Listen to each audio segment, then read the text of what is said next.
নারায়ণগঞ্জে ঈদ সামগ্রী বিতরণে ব্যতিক্রম ও সুশৃঙ্খলতার কারণে সর্বমহলের প্রশংসায় পেয়েছে মহানগর যুবদলের আয়োজন। পবিত্র ঈদুল ফিতর উপলক্ষে বিএনপির ভারপ্রাপ্ত চেয়ারম্যান তারেক রহমানের পক্ষ থেকে নারায়ণগঞ্জ মহানগর যুবদলের উদ্যোগে অসহায় দুস্থদের মাঝে ঈদ উপহার সামগ্রী বিতরণে সুষ্ঠু ও সুন্দরভাবে পরিবেশন করায় সবার প্রশংসা পেয়েছেন।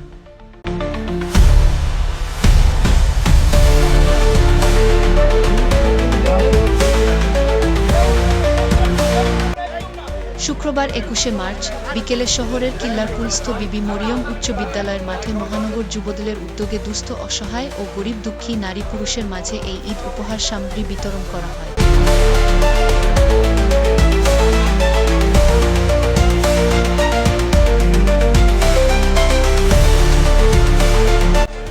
এ সময় অনুষ্ঠানের প্রধান অতিথি কেন্দ্রীয় নির্বাহী কমিটির সভাপতি আব্দুল মোনায়েম মুন্না সুন্দর একটি অনুষ্ঠান আয়োজন করায় নারায়ণগঞ্জ মহানগর যুবদলের আহ্বায়ক মনিরুল ইসলাম সজল ও সদস্য সচিব শাহেদ আহমেদ সহ মহানগর যুবদলের নেতৃবৃন্দকে ধন্যবাদ জানান। আলোচনার মাধ্যমে আমি এই রমাদানের মধ্যে প্রথম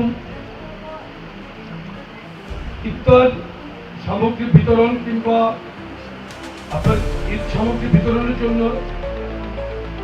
এই অনুষ্ঠানটি নারায়ণগঞ্জে এবং ঢাকা জেলা দুটো অনুষ্ঠান করার জন্য পরিকল্পনা ছিল আমার।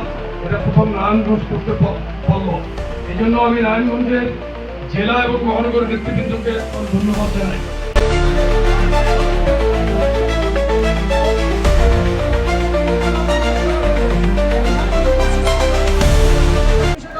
সবার সহযোগিতাকে কৃতজ্ঞতা জানিয়ে অনুষ্ঠানের সংক্ষিপ্ত বক্তব্য রাখেন মহানগর যুবদলের প্রাণশক্তি মনিরুল ইসলাম সজল।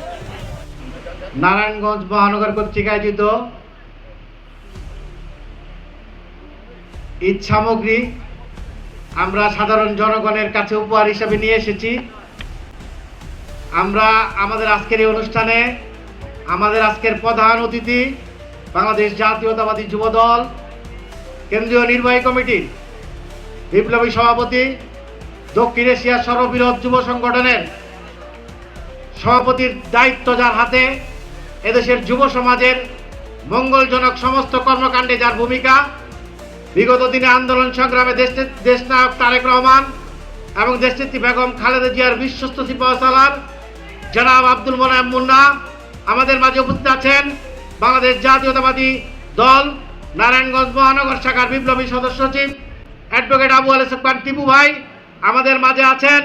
নারায়ণগঞ্জ জেলা যুবদলের বিপ্লবী আহ্বায়ক সাদেকুর রহমান সাদেক, যুগ্ম আহ্বায়ক সজীব, আমাদের আরেকজন সহযোদ্ধা যিনি রাজপথে দীর্ঘদিন আমরা রাজপথে যার বলিষ্ঠ ভূমিকা দেখেছি, সাহসী ভূমিকা দেখেছি, আমাদের ঢাকা মহানগর দক্ষিণের সংগ্রামী সাধারণ সম্পাদক জনাব রবিউল ইসলাম নয়ন ভাই, আমার সহযোদ্ধা নারায়ণগঞ্জ মহানগর যুবদলের সদস্য সচিব শাহেদ আহমেদ সহ নারায়ণগঞ্জ মহানগর যুবদলের যে 51 সদস্য যে কমিটি, জেলা যুবদলের সদস্য সচিব রনি সহ নারায়ণগঞ্জ মহানগর যুবদলের যে নতুন নবনির্বাচিত কমিটির 51 সদস্য কমিটি সহ সহযোদ্ধা সহ মহানগর যুবদলের সমস্ত নেতাকর্মীর যে ঐকান্তিক প্রচেষ্টায় আজকে আমরা একটা মানুষের কাছে মানুষের উপহার সামগ্রী পৌঁছে দেওয়ার পরিকল্পনা করেছি। আপনারা আমাদের তারেক রহমান যে আমাদের নেতা, উনি আমাদের নির্দেশ দিয়েছেন, ওনার সামগ্রীগুলি আমরা আপনাদের কাছে পৌঁছে দিয়েছি। আপনারা আমাদের নেতার জন্য দোয়া করবেন। আমাদের নেত্রী অসুস্থ, শুধু লন্ডনে চিকিৎসাধীন আছে, তার জন্য দোয়া করবেন। এবং আপনারা আগামী দিনে যে নির্বাচন হবে সেই নির্বাচনে যদি আমাদের মনোনীত প্রার্থী ধানের শীষের প্রার্থীকে যদি জয়যুক্ত করেন, ইনশাল্লাহ আপনাদের জন্য আমাদের নেতা অনেক মঙ্গলজনক, অনেক বৃহৎ পরিসরে বিভিন্ন সাহায্য সহযোগিতার থেকে সমস্ত কর্মপন্থা বাস্তবায়ন করার চেষ্টা করেছেন, পরিকল্পনা করেছেন। আপনারা আমাদের সাথে থাকবেন, আমরাও আপনাদের সাথে আছি। সবাই আমাদের জন্য দোয়া করবেন, আমাদের নেতার জন্য দোয়া করবেন। আল্লাহ হাফেজ। ফারজানা আক্তার, ডেইলি নারায়ণগঞ্জ।